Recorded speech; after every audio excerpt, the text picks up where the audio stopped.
Court reader cum deposition writer के mains का examination समाप्त हो चुका है और अब सब लोग जो हैं वो टाइपिंग की तैयारी कर रहे हैं। और इस टाइपिंग की तैयारी के अंतर्गत अब एक महत्वपूर्ण सूचना है आप लोगों के लिए, जो कि बहुत ही इंपॉर्टेंट होने वाला है। तो आप इसको अगर आप ध्यान से सुनेंगे तो आपके लिए ये बहुत बेनिफिशियल साबित होगा। किस तरह से टाइपिंग की तैयारी आप लोग कर भी रहे होंगे और क्या अप्रोच अपनाएंगे कि जो टाइपिंग है वो आपका 100% निकल के आएगा और 100% रिजल्ट में आप लेके और आप सफलता के नजदीक पहुंच सकेंगे।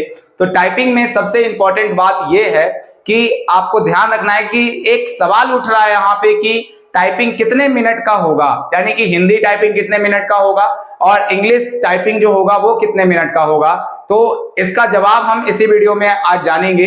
तो सबसे पहले एक बात करते हैं यहाँ पे कि कितने जो होंगे वो, अगर हिंदी टाइपिंग की बात की जाए तो मेनली जो होता है बहुत लोगों के लिए ये प्रॉब्लम बड़ा है कि हिंदी टाइपिंग जो है वो थोड़ा हार्ड होता है और इसको करने में थोड़ा समस्या है। एक चीज तो ये है और दूसरा फॉन्ट भी नहीं पता है, तो फॉन्ट भी क्लियर नहीं है कि रेमिंगटन गेल पर मंगल फॉन्ट पे लिया जाएगा या कुर्ती देव पे लिया जाएगा। पहला सवाल तो ये है।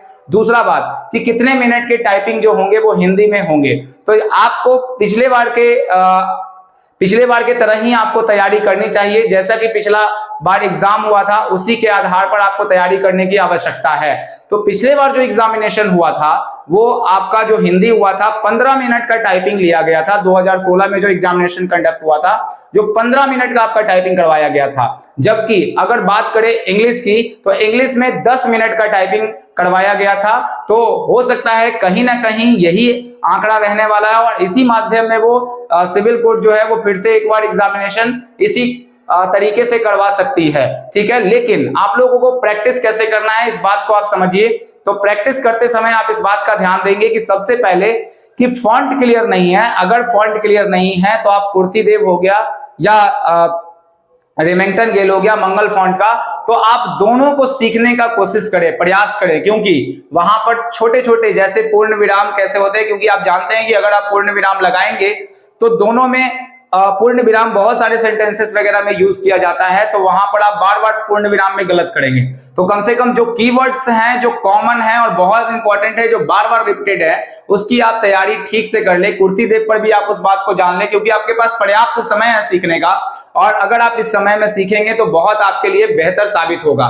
तो कम से कम दोनों का प्रैक्टिस थोड़ा थोड़ा करते रहें आप। अगर 1 घंटे का उसका किए तो आधा घंटा कम से कम कुर्ती देव पर भी करें, जिससे क्या होगा आपका जो होगा वो माइंड क्लियर रहेगा। उसके बाद क्योंकि समस्या तो सबके लिए है, अगर जो है वो समस्या सबके लिए है तो परेशान होने की बात है नहीं। अब उसके बाद क्या है कि अगर 15 मिनट का टाइपिंग आप लगा तो मैक्सिमम आप कोशिश करें कि दोनों में 15-15 मिनट का है, क्योंकि जानते हैं एक बात कि अगर शॉर्ट समय के लिए अगर कोई काम करवाया जाता है तो आपका माइंड बहुत फास्ट काम करता है और अगर वही काम आपको लॉन्ग समय के लिए दे दिया जाए यानी 15 मिनट के लिए दे दिया जाए तो आपका माइंड डिस्ट्रैक्ट हो सकता है। तो अभी जब भी टाइपिंग करें हिंदी या इंग्लिश की तो आप 15 मिनट का समय लगा करके उस टाइपिंग को करें, क्योंकि 15 मिनट आप लगाएंगे उसके बाद देन तब आप जैसे हो सकता है 1 घंटे आप हिंदी टाइपिंग पर दे रहे हैं तो 1 घंटे में क्या करिए कि 2 पैसेज 15-15 मिनट के लगा लीजिए और उसके बाद 10-10 मिनट के आप 3 पैसेज लगा सकते हैं। तो 1 घंटा जो होगा लगभग आपका कंप्लीट हो जाएगा। तो आराम से आप इस तरीके से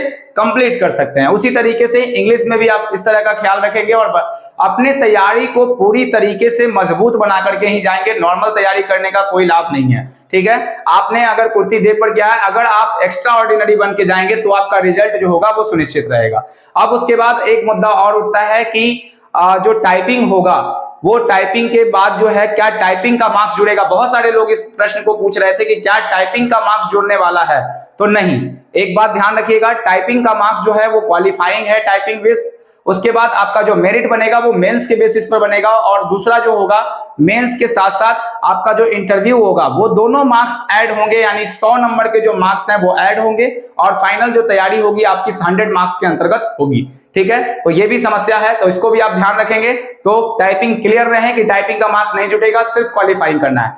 अब टाइपिंग में कितने जो है वो आप एरर कर सकते हैं। तो 10% जो है वो आप एरर अलाउड है, आप उसमें कर सकते हैं, यानी 90% आपकी एक्यूरेसी होनी चाहिए। जब आप टाइपिंग करते होंगे तो वहां पर आपको ये आंकड़ा पता होगा, जब आप किसी सॉफ्टवेयर पर करते होंगे तो वहां पर आपको लिख के आता होगा कि आपका एक्यूरेसी जो है वो इतना है। तो 90% एक्यूरेसी कम से कम आपका होना चाहिए। बात रहा बैक स्पेस का, तो कोशिश कीजिए कि बैक स्पेस लगाए ही नहीं, बहुत कम मात्रा में यूज करें। 10 से 5 अगर यूज कर लेते हैं तो बेहतर रहेगा, क्योंकि एग्जाम में अपने आप को पूर्णतः प्रिपेयर करके